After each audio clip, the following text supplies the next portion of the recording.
नमस्कार, मैं हूं अखिलेश पांडे और आप देख रहे हैं सी न्यूज़ भारत। वक्त हो चुका है न्यूज़ बुलेटिन का। इस बुलेटिन में हम जानेंगे कि कहां एमएलसी चुनाव के मद्देनजर बंद की गई शराब की दुकानें, कहां भारतीय किसान यूनियन ने किसानों की समस्याओं को लेकर सौंपा एसडीएम को ज्ञापन, कहां रोड पर दिखा दबंगों का आतंक। ऐसी तमाम खबरों पर आइए विस्तार से करते हैं चर्चा। भारतीय किसान यूनियन किसान के राष्ट्रीय अध्यक्ष ठाकुर पवन कुमार सिंह के नेतृत्व में किसानों की 12 सूत्रीय समस्याओं के समाधान हेतु उप जिलाधिकारी अलंकार अग्निहोत्री एवं क्षेत्राधिकारी पुलिस इरफान नासिर को ज्ञापन प्रदेश के मुख्यमंत्री योगी आदित्यनाथ के नाम सौंपा है। ज्ञापन में किसानों की समस्याओं के क्रम में शीघ्र होने वाली गेहूं खरीद केंद्रों पर समुचित बारदाना उपलब्ध कराए जाएं, अवागढ़ सरकारी केंद्र पर कर्मचारी उपलब्ध कराए जाएं, अवागढ़ में टीटी जेट की सीमा में सीमांकन कराकर निर्बाध विद्युत आपूर्ति कराई जाए और बकाये को लेकर किसानों पर हो रही एफआईआर रोकी जाए। इन तमाम मांगों को लेकर ज्ञापन सौंपा। एटा से सीनू संवाददाता लखन यादव की रिपोर्ट। जसपुर जिले के कुनकुरी मयाली नेचर पार्क के सती घाट में आयोजित एडवेंचर स्पोर्ट्स की बेसिक ट्रेनिंग कैंप का समापन समारोह पुलिस अधीक्षक विजय अग्रवाल के मुख्य आतिथ्य में संपन्न हुआ। इस अवसर पर पुलिस अधीक्षक विजय अग्रवाल ने कहा कि एक सप्ताह पूर्व एडवेंचर स्पोर्ट की बेसिक ट्रेनिंग की शुरुआत मयाली नेचर कैंप में की गई। अधिकांशतः इस तरह के आयोजन उत्तराखंड, कुल्लू मनाली, गढ़वाल जैसे हिमालय रेंज में किए जाते हैं। ये जसपुर का सौभाग्य है कि इस तरह का आयोजन यहीं किया जा रहा है। इसके लिए विधायक यूडी मिन्स और कोलकाता के मुख्य प्रशिक्षक प्रार्थो सारथी दत्ता जी बधाई के पात्र हैं। ये बेसिक कैंप क्षमता विकास के लिए आयोजित किया जा रहा है। निश्चित ही इसका बड़ा लाभ आपको हुआ होगा। यही भविष्य में आपको साहसिक कार्यों, आपदा प्रबंधन के समय लोगों की मदद करने में काम आएगा। मेरी शुभकामनाएं आप सभी के साथ हैं। इस अवसर पर उन्होंने सभी से उनके अनुभव साझा किए।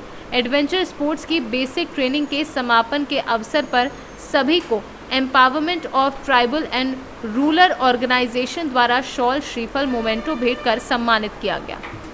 जसपुर से सीनू संवाददाता दीपक वर्मा की रिपोर्ट। मामूली विवाद में दबंगों ने बीच सड़क सरेआम पिता पुत्रों को दौड़ा कर जमकर पीटा। इससे लोगों में अफरा तफरी का माहौल हो गया है। पिता पुत्र के साथ हो रही मारपीट के दौरान लोग बिल्कुल मूकदर्शक दिख रहे हैं। मारपीट का किसी ने वीडियो बनाकर सोशल मीडिया पर वायरल कर दिया है। वहीं पुलिस मामले की जांच की बात कह रही है। कन्नौज से सी न्यूज़ संवाददाता शिबू सैनी की रिपोर्ट। कन्नौज फर्रुखाबाद एटवा विधान परिषद चुनाव को लेकर कन्नौज समाजवादी पार्टी के जिला अध्यक्ष कलीम खान के नेतृत्व में सपा पदाधिकारियों ने कलेक्ट्रेट परिसर पहुंचकर निर्वाचन अधिकारी को ज्ञापन देते हुए अपनी मांगे रखी। जिलाध्यक्ष ने कहा कि कल होने वाले चुनाव को निष्पक्ष सत्ता मुक्त कराया जाए। किसी भी तरह की सत्ता के दबाव में चुनाव संपन्न ना हो। हर बूथ पर सीसीटीवी कैमरे लगे हों। मतदान अभिकर्ता व मतदाताओं को सुरक्षा व्यवस्था सुनिश्चित कराई जाए। मतदान स्थल पर सत्ता पक्ष व विपक्ष किसी भी असरदार नेता को स्थायी रूप से रुकने ना दिया जाए। मतदान स्थल से 200 मीटर दूर तक भीड़ ना हो। सत्ताधारी दल के जनप्रतिनिधि द्वारा मतदाताओं को किसी भी तरह से दबाव ना बनाया जाए, जिसके लिए हमको सुरक्षा दी जाए। ऐसी तमाम मांगों को लेकर समाजवादी पार्टी कन्नौज के पदाधिकारियों ने निर्वाचन अधिकारी को ज्ञापन देते हुए अपनी मांग की। दल के बड़े नेताओं को दूर रखा जाए, क्या इशारा है, क्या कहना चाहते हैं? पहले कई चुनाव हो चुके हमने देखा है, चाहे ब्लॉक प्रमुख के चुनाव हो, चाहे बैंक के चुनाव रहे हों। भारतीय जनता पार्टी के बड़े सत्ताधारी नेता उस बूथ पर घुस जाते हैं और वहाँ बैठ के मतदान कराने का प्रयास किया और पिछली बार हुआ भी। तो उसी को रोकने के लिए हमने कहा मतदान स्थल पर कोई भी ऐसा व्यक्ति नहीं होना चाहिए जो मतदान को प्रभावित करे। अगर वो व्यक्ति मतदाता है तो अपना मतदान करके तुरंत बाहर आना चाहिए, न कि वहाँ पर बैठ के मतदान को प्रभावित करे। ये हमने पॉइंट दिया है। कल विधान परिषद का चुनाव होना है। उस चुनाव में जिस तरह से भारतीय जनता पार्टी के जनप्रतिनिधि नेतागण प्रशासन से मिलकर और हमारे जो मतदाता हैं, चाहे प्रधान हो, चाहे बीडीसी मेंबर हों, चाहे सभासद हों, इनको बराबर धमकाने का काम कर रहे हैं। बराबर धमका रहे हैं कि आपको खुला वोट देना पड़ेगा, अगर खुला वोट नहीं देंगे तो 5 साल की सरकार में आपको पछताना पड़ेगा, उसके इल्ज़ाम भुगतने पड़ेंगे। तो उसी की बाबत हम लोग ज्ञापन देने आए जिलाधिकारी को और हमने कहा है कि मतदाता की सुरक्षा, हमारे मतगणना वो एजेंट होंगे बूथ पे, उनकी सुरक्षा की जिम्मेदारी प्रशासन की है। अगर और मतदाता जब वोट डाले जाए तो उसका गुप्त मतदान होना चाहिए, कहीं किसी तरह किसी पर दबाव नहीं होना चाहिए। भारतीय जनता पार्टी की जो मंशा है मंशा के अनुरूप अगर भारतीय प्रशासन के लोग काम करेंगे तो निश्चित तौर पर लोकतंत्र खतरे में आएगा। तो हम समाजवादी पार्टी को लोग उसका जवाब देना भी जानते हैं। हम लोकतंत्र को बचाने के लिए, निष्पक्ष चुनाव कराने के लिए आज अनुरोध करने आए हैं, ज्ञापन देने आए हैं और ज्ञापन दिया है और आश्वस्त किया है जिलाधिकारी कन्नौज ने कि निष्पक्ष चुनाव होगा, कहीं किसी तरह का भेदभाव नहीं होगा और निष्पक्ष मतदान कराया जाएगा। तो हम देखेंगे वही निष्पक्ष चुनाव चाहते हैं। अगर निष्पक्ष चुनाव होगा तो कोई बात नहीं, अगर कहीं किसी तरह से गुंडागर्दी भारतीय जनता पार्टी के लोगों द्वारा की जाएगी तो निश्चित तौर पर उसका जवाब समाजवादी पार्टी के लोग देंगे। कन्नौज से सीनू संवाददाता सीबू सैनी की रिपोर्ट। विधान परिषद चुनाव कराने के लिए कानपुर देहात व फतेहपुर में पोलिंग पार्टियों की रवानगी शुरू हो गई है। प्रत्येक पोलिंग पार्टियों में 4 मतदान कर्मी मौजूद रहेंगे। आज शाम तक बूथ पर जाकर मतदान कर्मियों को सभी तैयारियां पूरी करनी है। सुबह 8 बजे से मतदान शुरू हो जाएगा। पार्टियों को कड़ी सुरक्षा में बूथ तक पहुंचाया जा रहा है, जिस पर कानपुर देहात जिलाधिकारी जितेंद्र प्रताप सिंह ने बताया कि कानपुर देहात में 15 पोलिंग बूथ बनाए गए हैं, जिनके लिए पोलिंग पार्टियां रवाना हो गई हैं। 9 अप्रैल को होने वाले एमएलसी चुनाव के लिए फतेहपुर सीट पर तैयारियां पूरी हो गई हैं। सुबह 8 बजे से शाम 4 बजे तक मतदान होगा, जिससे इस चुनाव में कुल 5308 मतदाता वोट डालेंगे। इस मतदान में बैलेट पेपर से मतदान किया जाएगा।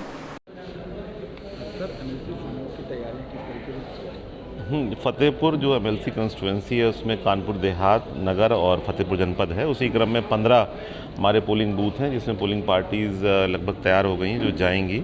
इन 15 जगहों पर हमारे करीब 1553 हमारे मतदाता हैं, जो प्रधान हैं, बीडीसी हैं, जिला पंचायत सदस्य हैं, नगर पालिका के वार्ड मेंबर्स हैं। तो वो लोग कल 9 तारीख में सुबह 8 से 4 मतदान करेंगे।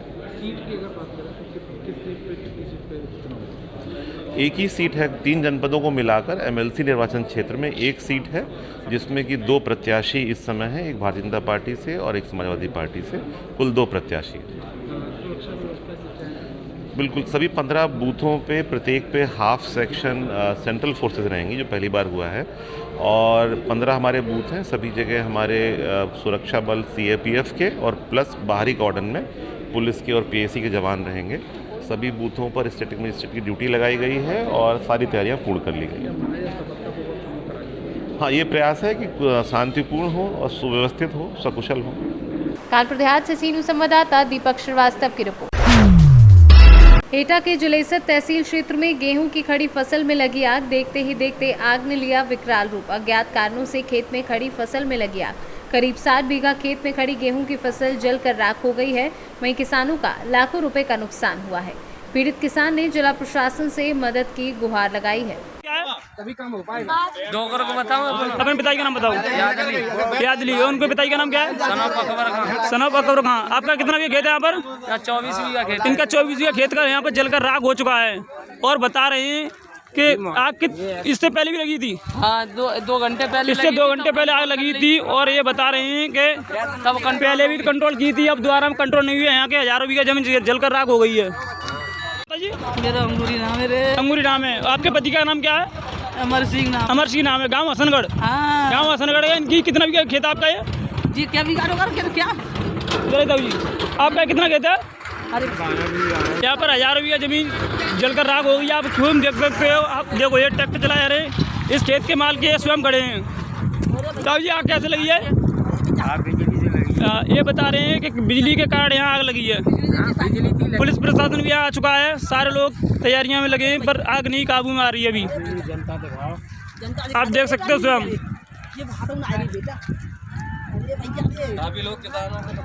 यहाँ काफ़ी लोग किसानों का नुकसान हो चुका है। ये लोग बता रहे हैं आग 2 बार लग चुकी है। 2 बार लग चुकी है आग? हाँ, 2 बार लग चुकी है। 2 बार आग लग चुकी है यहाँ पर बता रहे हैं। तुरंत ही लगी है। इससे पहले कितनी देर पहले लगी थी? हाँ, 1 घंटा बता रहे थे 1 घंटा पहले लगी थी। अब आग दोबारा भी लग चुकी है। यहाँ पर एक दमकल भी आ चुकी है और पुलिस प्रशासन भी आ चुका है। आप स्वयं देख सकते हो।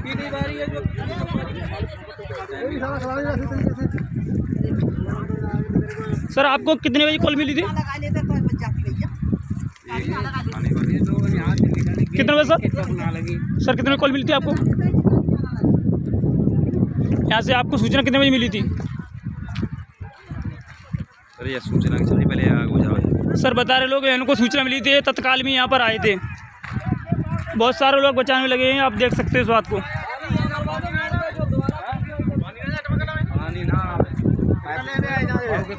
यहाँ पर एक दमकल आई थी, उसका पानी भी खत्म हो चुका है। यहाँ से गांव के लोग ट्रैक्टर ले लेके आ रहे हैं और पास की सारी फसलें उनको जोत कर आगे के लिए आग बुझाने की कोशिश कर रहे हैं। एटा से सीनू संवाददाता राघवेंद्र अग्रिया की रिपोर्ट। जलभराव की समस्या को ध्यान में रखते हुए पालिका अध्यक्षा मुमताज बेगम और अधिशासी अधिकारी ने नगर के नालों की तलीझाड़ सफाई कार्य शुरू करा दिया है। अधिशासी अधिकारी ने शुक्रवार सुबह 5:30 बजे नाला सफाई अभियान का निरीक्षण किया और सफाई कार्य में लगे मजदूरों को दिशा निर्देश दिए। समृद्ध आ गया है, इस वजह से ये वर्षा ऋतु भी सन्निकट है। ऐसी स्थिति में नालों की सफाई के लिए आज से ये कार्यक्रम शुरू किया गया है, जो लगातार चल के ये हमारी सोच है कि इस अप्रैल तक पूरे नालों की सफाई हम करवा दें। आज हमने यहाँ पर काशीराम कॉलोनी में नालों की सफाई के लिए जेसीबी और मैनुअल ये श्रमिकों द्वारा, सफाई कर्मियों द्वारा कटरा मीरा में नाले की सफाई की जा रही है। कितने बजे शुरू हुआ अभियान और कब तक चलेगा ये? सुबह ये 6 बजे से शुरू हुआ है, जो 1 बजे तक चलेगा, और शाम के समय चलेगा, जो कि रात तक चलेगा। फिरोजाबाद से सीनू संवाददाता सन्नेश कुमार गुप्ता की रिपोर्ट।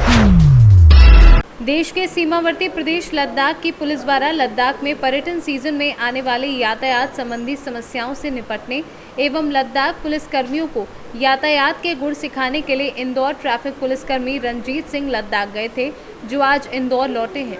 रंजीत सिंह को लद्दाख के राजकीय अतिथि का भी सम्मान मिला है।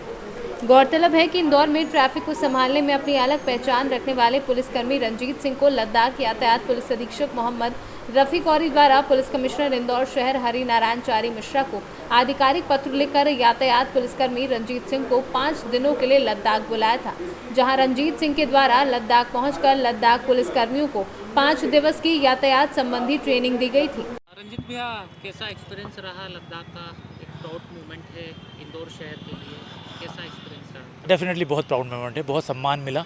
और जो मैं सोच के गया था, जैसे ड्यूटी करना सिखाऊंगा उन लोगों को, वैसे मैंने ड्यूटी करना सिखाया भी, उन लोगों ने करा भी, उनके अंदर भी एक एनर्जी आ गई है, जो हमारा मकसद था।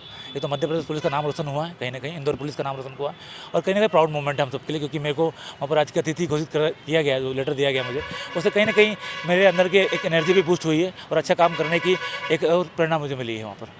ट्रैफिक को कैसा देखते हैं? इंदौर शहर का ट्रैफिक, एक लद्दाख का ट्रैफिक? लद्दाख का ट्रैफिक इंदौर ट्रैफिक में बहुत बड़ा अंतर है, क्योंकि वहाँ टूरिस्ट का ट्रैफिक होता है। 20,000 टूरिस्ट पर डे वहाँ पर एंटर करते हैं वहाँ पर, और टोटल व्हीकल 4 व्हीलर होते हैं। वहाँ 2 व्हीलर आपको 1-2 मिल जाएंगे। तो ट्रैफिक हमारा इंदौर का मिक्स लाइन ट्रैफिक है, वहाँ का ट्रैफिक 4 लाइन ट्रैफिक है। तो अंतर ये है कि यहाँ पर हमारे बस जो है लोग जो है लोकल होते हैं, इतनी संख्या है, वहाँ टूरिस्ट की संख्या इतनी ज़्यादा है। तो ये अंतर, बेसिक अंतर ये है कि व्हीकल्स का अंतर है। जो हमारे पास व्हीकल का जो क्राइटेरिया है, हमारे 10 टाइप ऑफ व्हीकल होंगे, पर वहाँ पर 2 टाइप के व्हीकल हैं, एक बस और एक कार। तो जिसको मैनेज करना बड़ी बात नहीं होती, मगर हाँ, संख्या कभी कभी टूरिस्ट कितनी ज़्यादा हो जाती है कि पूरा मार्केट जाम हो जाता है, उसको कंट्रोल करना मुश्किल बात होती है, क्योंकि फोर्स का कमी वहाँ पर महसूस हुआ मुझे। और कहीं ना कहीं मेरी जो प्रेरणा थी, मेरा जो सिखाने का तरीका था, उससे वो बूस्ट हुए हैं, और वो कम संख्या में भी अच्छा काम करके दिखाएंगे इन फ्यूचर, देखिएगा आप लोग। आप लद्दाख गए थे, इंदौर पुलिस के लिए काफ़ी प्राउड मोमेंट है, अधिकारियों ने भी आपको बड़ी शाबाशी दी है, जी, क्या कहना चाहेंगे? शुक्रगुजार हूँ मैं यकीन मानिए, अगर हमारे अधिकारी, हमारे इंदौर के अधिकारी पॉजिटिव नहीं होते तो वहाँ तक पहुँचता ही नहीं। यह मेरे अधिकारियों की सोच है कि हमारा कांस्टेबल को वहाँ जाना चाहिए। मैं आदरणीय श्री CP सर का, चाहे साहब का बहुत शुक्रगुजार हूँ कि उन्होंने इस बात को बहुत सीरियसली लिया। उन्होंने अगले आदेश किया हमारे DCP सर को, जैन साहब को, कि इसे भेजा जाए। तो कहीं ना कहीं जैन साहब का जो प्यार है, हमारे जो जैन साहब थोड़े इनोवेटिव हमारे फर्स्ट DCP आए, जो बहुत अच्छा काम कर रहे हैं, उन्होंने उनका एक जो डिसीजन ये लिया, उन्होंने डेफिनेटली बहुत अच्छा रहा, और इंदौर पुलिस का वो वहाँ पर ग्रोह ही बढ़ा कहीं ना कहीं। तो मैं शुक्रगुजार हूँ इंदौर के तमाम अधिकारियों का, जिन्होंने मुझे इतना प्यार और सपोर्ट किया कि आज इंदौर पुलिस का नाम पूरे देश में, पूरे विदेश में चल रहा है। इंदौर से सीनू संवाददाता सुरेश बैरागी की रिपोर्ट। मिर्जापुर हलिया बाजार में आज श्री राम जन्मोत्सव की शोभा यात्रा व मनोरम झांकी निकाली गई, जिसमें बाजार वासियों के साथ साथ क्षेत्रीय ग्रामीणों ने भी बढ़ चढ़कर हिस्सा लिया। कार्यक्रम संयोजक रमेश चौधरी व प्रदीप अग्ररी के नेतृत्व में प्रधान संघ अध्यक्ष शिव बाबू सेठ की देखरेख में शोभा यात्रा का शुभारंभ हलिया पुराने थाने के सामने स्थित हनुमान मंदिर से प्रारंभ होकर शीतला मंदिर, जीप स्टैंड, गणेश मंदिर, दुर्गा बाजार, नहर से वापस भटवारी तिराहा से होते हुए हलिया हनुमान मंदिर आकर समाप्त हुई। इस दौरान विभिन्न झांकियां, जिसमें राम, लक्ष्मण, सीता, हनुमान की झांकी सभी को मंत्रमुग्ध करते रही थी। वहीं राधा कृष्ण की रासलीला की मनोरम झांकी भी आकर्षक का केंद्र रही। मिर्जापुर से सीनू संवाददाता अनिल केशरी की रिपोर्ट। फिलहाल इस बुलेटिन में इतना ही। देश दुनिया की तमाम खबरों के लिए देखते रहें सी न्यूज़ भारत। हर खबर आपके साथ, आपके हाथ।